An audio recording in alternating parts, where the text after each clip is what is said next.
Zvezdica Zaspanka. Zvezdica Zaspanka je najmlajša zvezda na nebu.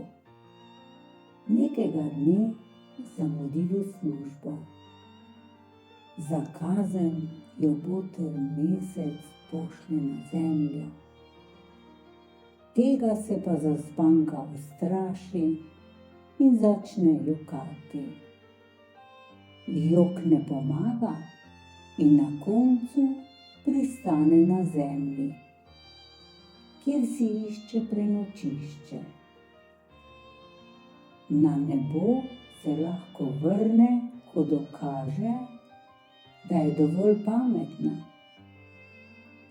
Med iskanjem prenočišča sreča sladoledarja, črnca, ki bruha vsak dan in je ogenj, ter mesečnika, kateri ji dovoli pogledati botra meseca,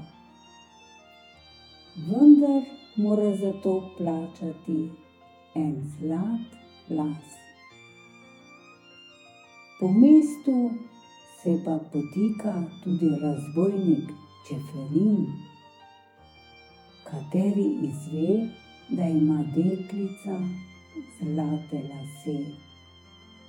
Zato ji ponudi prenočišče z namenom, da ji bo med spanjem ostrigel zlate lase in tako hitro obogatel. Zaspanka ga pred spanjem nauči pisati besedo ljuba. Ko groznemu razbojniku Čeferinu, ki se hoče polastiti bogastva njenih zlatih las, zavoljo njene nedolžne dobrote prične biti srce namesto kamna, jo komet repatec odpelje nazaj na nebo.